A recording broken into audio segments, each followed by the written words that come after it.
On poursuit sous le thème de la culture et de l'histoire, puisqu'on est en compagnie de la nouvelle directrice de la Société historique du Saguenay-Lac-Saint-Jean.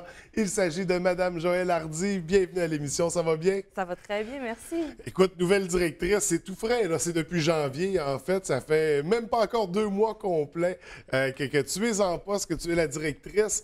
Qu'est-ce qui t'a amené vers la Société historique du Saguenay-Lac-Saint-Jean? Bien, l'automne dernier, j'ai reçu une invitation à postuler pour cet grand organisme qui existe quand même depuis 1934, déjà un organisme dans les plus vieux de la région de Saguenay-Lac-Saint-Jean. Donc, mon processus là, me poussant de plus en plus dans l'histoire avec un grand H et la culture avec un grand C, j'ai été invitée à ce processus-là. Puis, ben voilà, les choses étant ce qu'elles sont, je suis la nouvelle directrice et j'ai plein de beaux défis qui m'attendent. Donc, on demeure dans le milieu de la culture et de l'histoire. On sent que tu en es passionné. Qu'est-ce qui t'a attiré dans ces milieux-là? Bien, moi, la culture, là, c'est une passion. Ça me prend au cœur, ça me prend à l'âme. J'ai pas de limite dans mon amour de la culture. Ça, c'est certain. Puis, j'ai commencé tranquillement dans des processus de mise en place, d'exposition, par toute ma démarche aussi, là, quand même 9 ans au Centre d'histoire Sir William Price comme chargée de projet, comme directrice. Puis là, le fait de pouvoir rentrer, puis là, c'est vraiment pas dégradant, mais dans le walk-in du savoir de Saguenay. Oh, mais mon Dieu, si vous voyez la quantité d'histoires, de projets qui peut exister dans les archives de la Société historique, c'est comme un enfant dans une garderie, il y a comme trop de jouets. C'est fantastique, vraiment. Et là, est-ce que c'est la mission que tu t'es donnée de nous partager toutes ces histoires-là de notre patrimoine, de notre histoire? Bien, la mission de la Société historique, c'est d'acquérir, de préserver et de diffuser. Donc, c'est certain là, que ma mission puis les objectifs que je vais avoir vont rentrer dans cette mission-là. Donc, préserver, ça, c'est une chose. Acquérir aussi, parce que c'est important que tout notre savoir, nos trésors, ils se conservent d'une manière adéquate dans un endroit aussi qui le permet. Donc, on est vraiment dans une réserve où de l'environnement, à la fois la température, l'humidité est contrôlée, ce qui permet une conservation pas dans un court moment, mais pour des centaines et des centaines d'années. Donc, c'est toujours une vision qui est à long terme. Mais cette préservation-là, ce traitement-là des archives permettent l'accessibilité au savoir.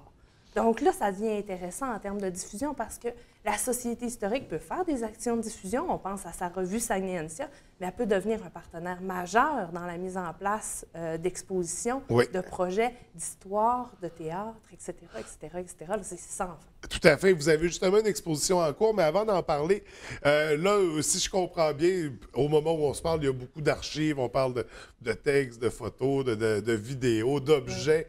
Qui sont... Pas d'objets, OK, on y va.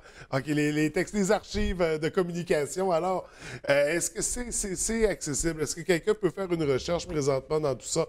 Donc, c'est à la portée de tous, des gens de la région? Oui, puis les gens de la région sont extrêmement chanceux parce que la Société historique du Saguenay, c'est un guichet unique avec Bibliothèque et Archives nationales. Oui. Donc, les gens peuvent se présenter au 930 Jacques-Cartier à Chicoutimi et avoir accès à la fois aux archives de la Société historique, mais à la fois aux archives de la Bibliothèque et Archives nationales du Québec. Donc, on appelle ça un guichet unique. Donc, ça donne accès, mais pas seulement aux archives de la région, mais à plus encore, à des systèmes, à des services. On est ouvert à toutes les semaines, toute l'année. Donc, les gens peuvent avoir accès là, à une myriade d'informations. C'est la place pour faire des recherches. Donc, du côté de la Société historique du Saguenay-Lac-Saint-Jean, on parle d'exposition. Il y en a une en cours qui a débuté il y a quelques temps sur le pont Sainte-Anne, en fait. De quoi il s'agit comme exposition? Donc, sur le pont Sainte-Anne, il y a 10 panneaux d'exposition qui sont là de manière permanente, qui appartiennent à la ville de Saguenay. Et dans un partenariat, justement, avec la ville, nous ont invités à mettre en valeur le patrimoine industriel de la ville de Saguenay. Oui. Donc, on a sorti des archives, des magnifiques photos d'Arvida, de la baie, de Chicoutimi, du port avant que ce soit le parc qu'on connaît, et de sortir tous ces trésors industriels-là dans le cadre de la Semaine du patrimoine qui a eu lieu il y a 2 semaines. Ce qui est le fun avec notre exposition, c'est qu'elle continue jusqu'au mois de juin. Oui. Donc, les gens vont pouvoir aller jusqu'au mois de juin, aller voir l'exposition de la Société historique. Et ce qui est vraiment intéressant, c'est qu'il y a des photos sur le pont qui ont été prises, mais sur des points de vue qui sont à proximité. Donc, il y a une photo qui a été prise de la Croix-Sainte-Anne, mais là, on est sur le pont, mais dans le fond, l'endroit où ça a été pris est là-bas et le sujet est de l'autre côté. Donc, on a essayé de jouer avec les dynamiques où on aussi. se place. Donc, c'est des super belles photos, puis c'est tellement rare qu'on peut voir des photos grand format comme ça, donc c'est super. Des photos grand format d'époque, là. Oui, exactement. C'est ça, parce qu'on parle de photos qui datent de quand, à peu près? Donc, on est environ de 1900 à 1930 maximum. Okay. Donc, on est vraiment dans le créneau d'il y a 100 ans. Donc, une exposition fascinante, la semaine de relâche, une période idéale pour en profiter et aller prendre une marche sur le pont Sainte-Anne. Il y a d'un bout à l'autre, on fait la traversée. Ben oui, puis jusqu'à la fin du printemps pour ceux qui seront moins... C'est un peu plus frileux. On a jusqu'au mois de juin, donc pour aller découvrir ça. Également, ça, c'est une exposition. Il y aura d'autres choses à surveiller prochainement. On va y revenir. Mais présentement, vous êtes à la recherche de candidats pour l'admission à l'Ordre des 21. On va faire un rappel là, pour l'Ordre des 21. C'est quoi exactement? Donc, l'Ordre des 21, c'est une organisation qui fait partie intégrante de la Société historique du Saguenay qui a été fondée en 1969. Donc, c'est Monseigneur Victor Tremblay qui a créé un ordre qui permet de reconnaître et de valoriser publiquement les gens qui ont fait des actions importantes, soit en culture, en sport et pour les milieux du Saguenay. Donc, je vous donne des exemples. Il y a M. Ouellettre, qui est un membre de l'Ordre de la Société des 21, qui, lui, avec sa famille, a entretenu la Vierge Notre-Dame à Cap-Trinité pendant des décennies et des décennies. Donc, M. Ouellettre est un membre de l'Ordre. M. Lavoie, Pierre Lavoie, est aussi un membre de l'Ordre des 21. Donc, on parle de gens qui ont fait des choses, soit dans l'ombre, soit publiquement, mais qui ont été des gens là, qui sont foncièrement importants pour le développement de nos communautés. Oui, oui. Donc, des candidats, vous êtes à la recherche présentement. On doit soumettre des candidatures. On peut soumettre la candidature de quelqu'un d'autre, comme on peut soumettre la nôtre, j'imagine. Oui, exactement. Donc, tous les formulaires sont sur le site de la Société historique du Saguenay, shistoriquesaguenay.com. Et les gens déposent donc la candidature d'une personne, ses coordonnées et le pourquoi ils considèrent là, que c'est une candidature exceptionnelle, une personne qui a fait des actions pour son territoire. Oui. Et là, la période achève. Là, je crois que c'est mi-mars, la fin, le 15 mars, est-ce que je me trompe? 15 mars, la date limite pour soumettre les candidatures.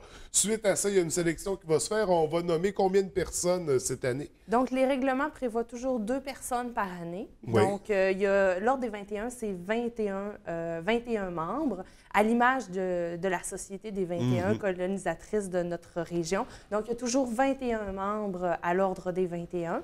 Puis si jamais il n'y avait pas de membres, mais là, à ce moment-là, il y aura un membre honorifique. Donc, c'est souvent une grande institution ou une organisation du territoire, comme la fabuleuse Histoire d'un royaume, le Zoo de Saint-Félicien, qui font partie des membres honoraires. OK. Donc, et là, on connaîtra les 2 personnes quand? Donc, c'est à la fête du Saguenay-Lac-Saint-Jean qui a lieu le 11 juin. Donc, il y a toujours une cérémonie à l'abbaye à chaque année au Sommeur, puis à l'église aussi. Donc, il y a toujours à la fête du Saguenay-Lac-Saint-Jean le dévoilement de ces nouveaux membres de l'Ordre. Donc, au monument d'Alexis Simard, ça sera surveillé encore une fois cette année. Donc, c'est les 2 trucs à surveiller pour l'instant. Qu'est-ce qui s'en vient là, au printemps, à l'été? Qu'est-ce qui s'en vient pour la Société? Donc, prochain numéro de la revue Saguenay-Ancia. Donc, il y en a toujours 4 par année, revues historiques. Donc, les revues s'en viennent, des belles revues intéressantes. On a des beaux thèmes pour l'année. Le Varia vient de sortir le dernier numéro de l'année dernière, donc toujours disponible en kiosque. Donc ça, c'est une des choses qui s'en vient. Puis on a une très grosse campagne de financement qui s'en vient dans quelques semaines. Donc, on travaille très dur là, pour relancer un de nos projets, toujours mis en valeur historique dans la formule du procès à l'ancienne. Là, il y a beaucoup de mystères qui planent autour de ça. Tu vas revenir me voir? Oh oui, je retiens. Oui, on va revenir. On va se revoir. Donc, des activités bien palpitantes. Puis bien sûr, bien, toujours en lien avec notre mission, il y a des belles acquisitions, il y a des beaux fonds qui arrivent, il y a du traitement qui se fait au fur et à mesure. Donc, c'est sûr que de rester toujours proche de l'environnement de la société historique, ça permet de savoir les nouveaux fonds, donc de savoir mais quelle nouvelle recherche s'offre à vous, bien évidemment. Et une belle façon de suivre tout ça de très près, c'est de rejoindre la nouvelle page Facebook. Donc, on écrit Société historique du Saguenay-Lac-Saint-Jean. Très facile à retrouver. On a tous les détails, toutes les informations. On a également les heures d'ouverture pour aller consulter ce que vous archivez pour nous. Donc, écoute, merci d'être venu nous rencontrer. Là, on va se voir bientôt pour cette campagne-là, pour en revenir, parce que là, on n'avait pas beaucoup de détails ce matin, mais prochainement, on en aura. Donc, merci beaucoup pour ce matin. Au plaisir de se revoir. Merci beaucoup, François. Bonne journée.